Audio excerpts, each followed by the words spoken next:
तो आज हम बात करेंगे एक कॉमेडी हॉरर मूवी की जिसमें तमन्ना भाटिया है, प्रभु देवा है और सोनू सूद है। तो मूवी में होते हैं कृष्णा। सबसे पहले कृष्णा को दिखाया जाता है। कृष्णा मुंबई में काम करता है और चाहता है कि कोई मॉडर्न लड़की उससे उसकी शादी हो। वो गांव पहुंचता है क्योंकि उसकी दादी बीमार होती है, लेकिन अपनी दादी की मरती हुई इच्छा को पूरी करने के लिए उसकी शादी गांव की एक लड़की से हो जाती है। उस गांव वाली को वो शहर लेके आता है, लेकिन वो उससे दूर दूर रहता है क्योंकि वो उसे अपनी बीवी नहीं मानता। उससे पीछे छुड़ाना चाहता है, दूसरों को उसे मिलवाते हुए शर्माता है। वो दोनों एक किराए के घर में रहते हैं, लेकिन उस किराए के घर की एक ट्रेजेडी थी जो कि कृष्णा को पता नहीं थी। एक बार उसे बॉलीवुड के किसी फिल्मी फंक्शन में जाने का मौका मिलता है, तो उसके पास एक कार्ड रहता है। उसकी बीवी उसे पढ़ती है और उससे जाने का कहती है। वो पहली बार उसे कहीं जाने का कहती है तो उसे मना नहीं करता और उसे अपने साथ ले जाता है, लेकिन उसे दूर दूर रहता है कि अचानक से वो गायब हो जाती है। वो अपनी ही धुन में रहती है और फिर वो देखता है कि डांस फ्लोर पे उसकी बीवी डांस कर रही है और ऐसा धमाकेदार डांस कर रही है कि हीरोइंस भी उसके आगे फेल है। वही सोनू सूद जिसे अवार्ड मिला था, बहुत बड़ा एक्टर होता है, राज खन्ना उसका नाम होता है, और वो भी उसका डांस देख के दंग रह जाता है। अब कृष्णा और राज खन्ना दोनों ही हैरान थे उसका डांस देख के, दोनों ही इंप्रेस हुए थे उससे। कृष्णा तो सबसे ज्यादा हैरान होता है कि आखिर इसे हो क्या गया है। वो किसी तरह उसे घर तो ले आता है। जब सुबह वो उठती है तो उसे कुछ याद ही नहीं रहता।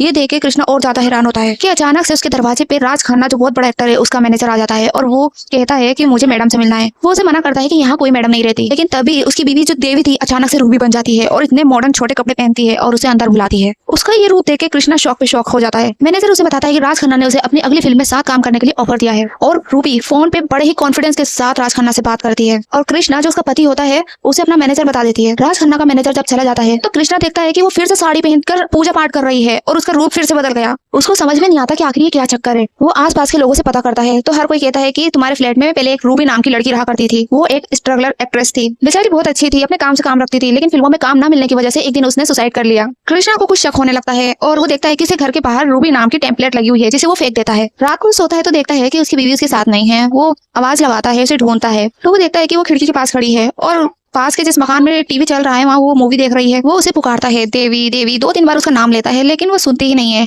फिर अचानक से वो उसे पुकारता है रूबी, और रूबी सुनते ही वो उसे मुड़ के देखती है, लेकिन खुद कृष्णा ये देखकर बेहोश हो जाता है। सुबह उठता है तो अपनी बीवी को नॉर्मल पाता है। अपनी बीवी को घर छोड़ के सारे सामान के साथ वो बाहर निकलता है। टैक्सी में जैसे ही जाता है और कहता है कि सारा सामान रख के जा रहा हूँ, अपनी बीवी को लेके आता हूँ। जैसे बीवी को लेने जाता है तो घर में वही सारा सामान फिर से होता है। वो फिर से अपनी बीवी को लेके जाता है। ऐसे 2-3 बार होता है। वो बार बार अपने घर में वापस देखता है कि सामान वापस मौजूद है। वो कितनी भी कोशिश कर ले घर से निकल ही नहीं, वो घर से निकल ही नहीं पा रहा है। और ये सारा सब कुछ कर रहा था रूबी का भूत। रात को वो मूवी देखता है देर तक और बार बार अपनी बीवी पे निगाह रखता है तो देखता है वो बेड पे सो रही है, लेकिन देखता है अचानक से उसकी बीवी उसके सर के ऊपर थी। वो ऐसे उड़ के आई थी और अचानक आके उसके सोफे पे बैठ जाती है। और कृष्णा वहां से भागने की कोशिश करता है, लेकिन भाग नहीं पाता जब तक उसकी मूवी पूरी नहीं हो जाती। और वो भागने की इतनी कोशिश करता है, लेकिन जमीन कमरा सब कुछ घूमता रहता है, पर वो अपनी जगह पे ही रहता है और भागने की कोशिश में लगा रहता है। फिर रूबी उसे बताती है अपनी कहानी कि वो 5 साल तक स्ट्रगल करती रही। काफी स्ट्रगल के बाद उसे एक मूवी मिली राज खन्ना के साथ, और वो राज खन्ना और उसकी पहली मूवी होती, लेकिन फिल्म शुरू होने से पहले ही उसे मूवी से निकाल दिया गया और वो इतनी डिप्रेशन में चली गई कि उसने सुसाइड कर लिया। जल्दबाजी में उठाए इस कदम की वजह से वो आज पछता रही थी।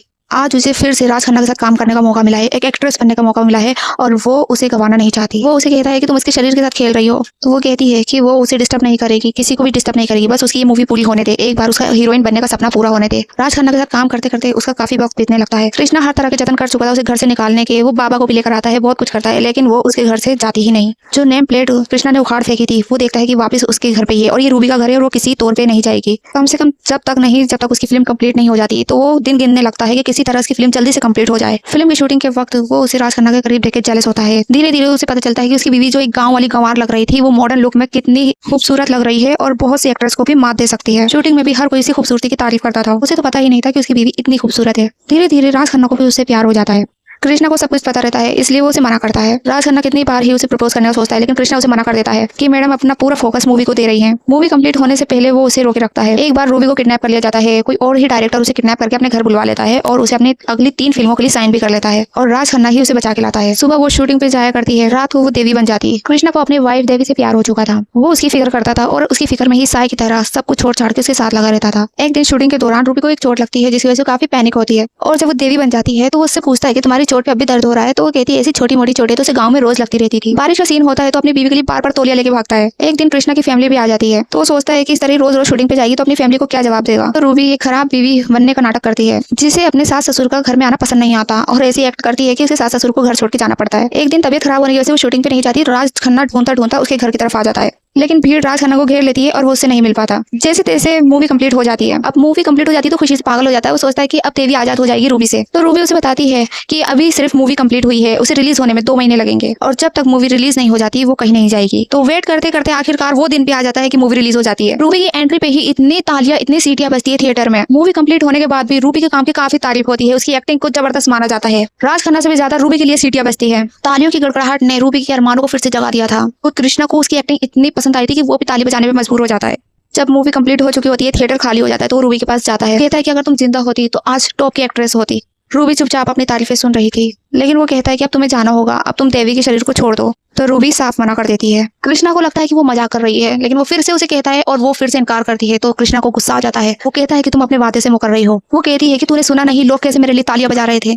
अब ये शरीर मेरा है और मैं इसी में रहूंगी। अपना एक्ट्रेस बनने का सपना पूरा करूंगी। कृष्णा उसे अपनी शर्त याद दिलाता है, लेकिन वो कुछ मानने को तैयार नहीं थी। कहता है कि वो उसकी बीवी है। तो वो कहता है तो खुद जान छुड़ाना चाहता था इससे। अब देवी का शरीर अगर उसके काम आ रहा है तो इससे उसको क्या। वो राज खन्ना के पास आती है और वो जानता है कि राज खन्ना उसे प्रपोज कर देगा। राज खन्ना प्रपोज करने वाला होता है। इतने में कृष्णा बहुत कोशिश करता है लोगों को ये बताने की कि ये रूबी है, कोई आत्मा है जो उसके बीवी के शरीर में घुस गई है। लेकिन वो जो बोलता है वो अल्फाज कुछ और ही बन के निकलते हैं। रूबी अपनी शक्तियों से ये सब कर रही थी। फिर वो लिख के भी देता है लोगों को, बहुत कुछ लिख के देता है, लेकिन वो लिखा हुआ भी कुछ और ही बन जाता है। कृष्णा इतने जतन करता है लेकिन वो बेबस हो जाता है और रूबी ये देख के मन ही मन मुस्कुराती है कि अचानक से देवी की बॉडी बेहोश हो जाती है। उसे हॉस्पिटल ले जाया जाता है and she was pregnant. Doctor Raj Khanna को कांग्रेचुलेट करती है, लेकिन कृष्णा हाथ आगे बढ़ाता है। ये देख के राज खन्ना का दिमाग हिल जाता है और वो कृष्णा का कृपान पकड़ लेता है। तो कृष्णा मैनेजर बनके ही कहता है कि आप मैडम से प्यार करते हैं और मैडम मुझसे प्यार करती है। राज खन्ना रूबी को छोड़ देता है, उसकी जिंदगी से चला जाता है, लेकिन उसे बहुत दुख होता है रूबी के जाने का। और वही कृष्णा रूबी के पास आता है। वो कहता है कि हम सबकी मर्जी चल जाए जरूरी नहीं, हम सबके ऊपर भी हमारा मालिक बैठा है। तुम चाहकर भी कुदरत के नियम को नहीं बदल सकती। अब बेहोश हुई देवी की आंखों से आंसू निकलते हैं, लेकिन ये आंसू रूबी के थे। लेकिन वो अपनी जिंदगी से खेल चुकी थी, अब किसी और की जिंदगी के साथ नहीं खेल सकती थी। और यहाँ 2 जिंदगियों का सवाल था। रूबी इतनी भी बुरी नहीं थी, इसलिए वो चली जाती है और देवी उससे आजाद हो जाती है। अब कृष्णा और देवी दोनों ही नॉर्मल लाइफ जीते हैं। वहीं आखिर के सीन में हम देखते हैं कि राज खन्ना के पास ऑटोग्राफ के लिए जब भीड़ आती है तो एक लड़की भी आती है और वो अपना नाम रूबी बताती है। राज खन्ना उसे देखता रह जाता है जैसे ये वही रूबी है और शायद ये वही रूबी ही थी। शायद किसी और के शरीर पे इसने कब्जा कर लिया। उसका बोलने का स्टाइल बिल्कुल रूबी जैसा ही था। और यही वाली मूवी एंड हो जाती है। ऐसी ही और अच्छी अच्छी कहानियों और मूवी के लिए सब्सक्राइब करें हमारे चैनल को।